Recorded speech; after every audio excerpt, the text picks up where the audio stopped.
be a bad idea. It has actually turned out to be a very, very bad idea.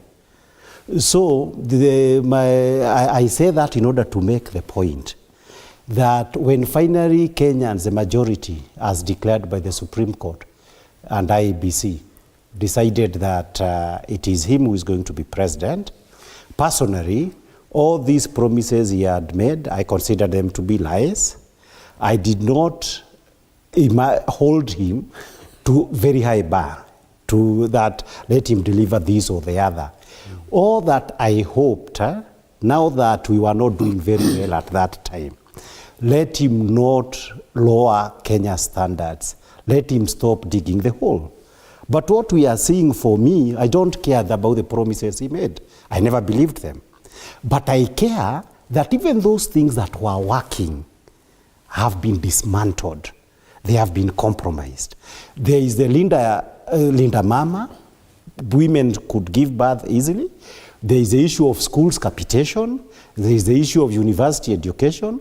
There is the issue that people no longer have money. Many businesses are closing because of cash flow and lack of demand. All these problems are significantly worse than when he became president. Those are things that I would say I care about, because if you cannot improve things, at least don't make them worse. But it has happened that we've grown worse. Now, second significant issue is the issue of respect. When you are head of state, it's actually a complete different. It means you are the head of all of us, whether we voted for you or not. It's different from when you say you are the head of Kenya Kwanza government, because those of us not in Kenya Kwanza are entitled to oppose your policies. But when you are head of state, you must honor the citizenry. And the citizenry here, we know his legendary disrespect for the youth.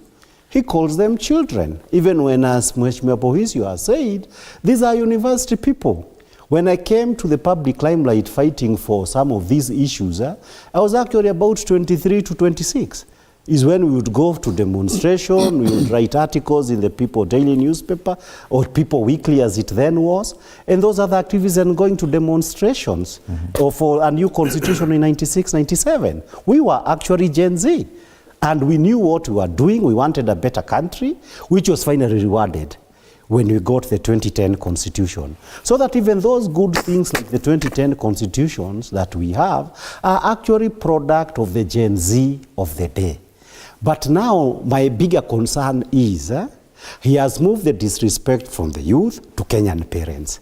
To honestly say that a failing government that is taking young people to anti-terrorism court, that almost everybody no longer has money. We were having another discussions the other day. We were saying we work twice as hard to get $1 million nowadays that is used to be in the past. Some of them were mocking and saying we work thrice as much to get 100. Constitutional lawyer Kibe Mungai has raised serious concerns about the state of governance in Kenya under President William Ruto. In his latest remarks, Mungai painted a grim picture of the country's direction, saying that key institutions are being weakened and that the government's actions reflect political desperation. He criticized President Ruto for what he described as unrealistic promises to Kenyans. According to him, instead of delivering solutions, the government has made this worse. He noted that many systems that used to function smoothly in the past are now struggling or have completely broken down. This has led to frustration among citizens, particularly the youth, who have taken to the street in recent months to demand change.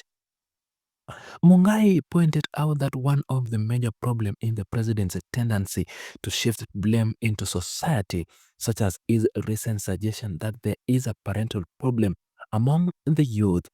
The lawyer argued that this approach ignores the real issue facing young people, such as unemployment, lack of opportunities, and poor governance. He said that instead of addressing these root causes, the government is using the youth as scapegoats. He also expressed concerns about how state institutions are being treated.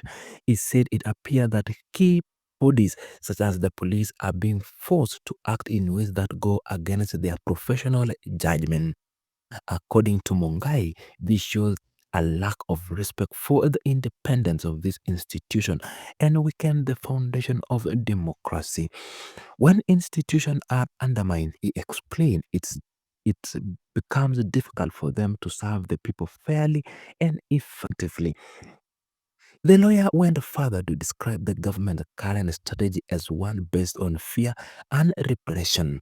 He observed that the police are being used to silence voice of a dissent, especially those coming from the youth-led Gen Z protest movement.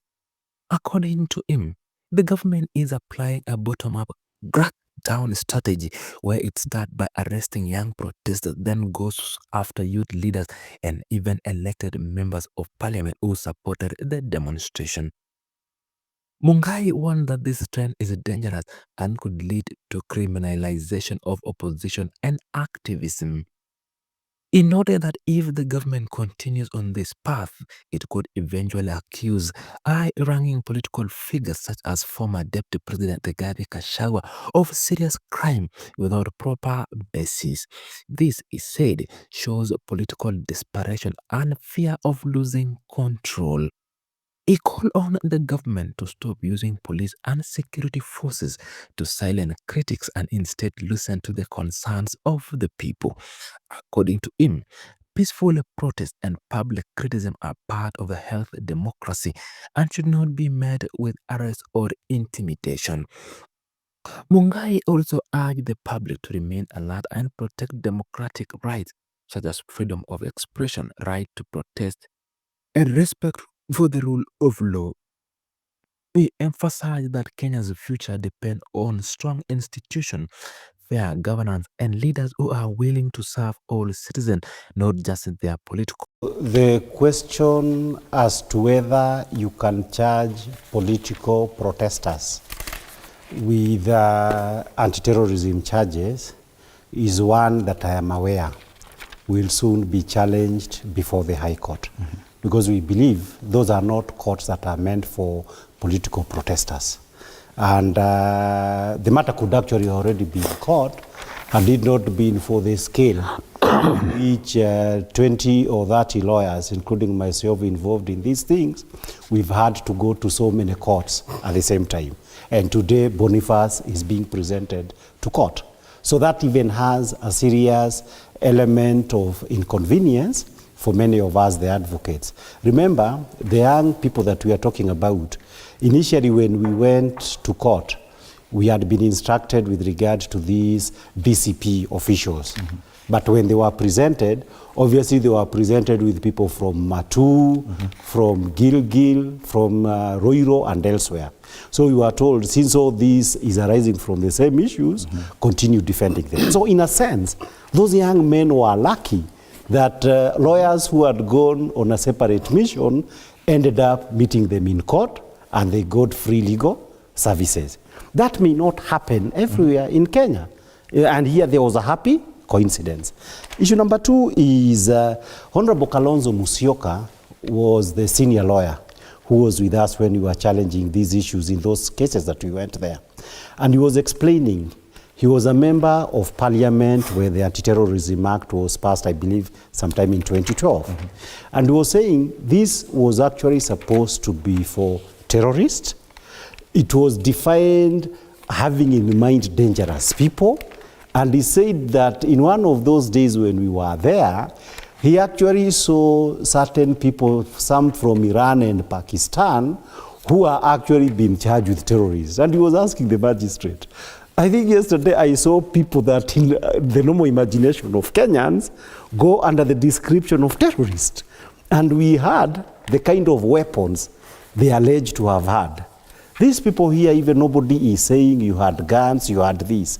And I think the issue of Boniface, when you hear them say that they have planted something that we associate with terrorists, I think the CID are learning, because the magistrate were also surprised that people whom you don't even accuse to be armed are being arraigned before the court, I think they have decided, let's play it better.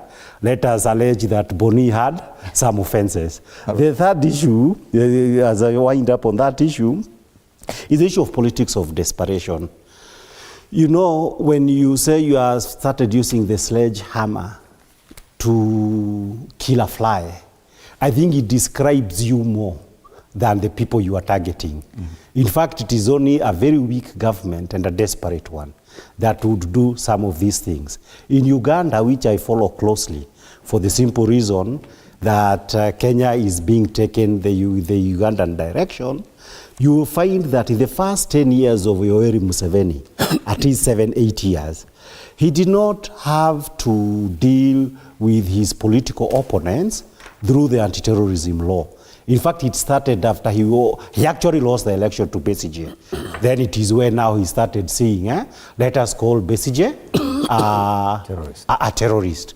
Even here in Kenya, and the reason why we are taking this thing very seriously is that in Uganda, they started from up. So that you say it is Besigye more than his supporters who is the terrorist. In Kenya, we are doing a bottom-up, and the police are trying to help the government of the day to do a bottom-up, because the strategy has been this. You start with ordinary boys, you go to youth officials of DCP, then you go to an MP like they were trying with Jen Kehara, so that you are sent up there until you have that great day when you can say Rigathi Gachagua is a leader of a terrorist movement. This is something that everybody can see through. But again, in the 21st century with the 2010 Constitution, and you are elected democratically, it is a shame that we have gotten into this space less than 3 years into an election. Today, activist Boniface Mwangi is expected to face terrorism charges. He'll be arrested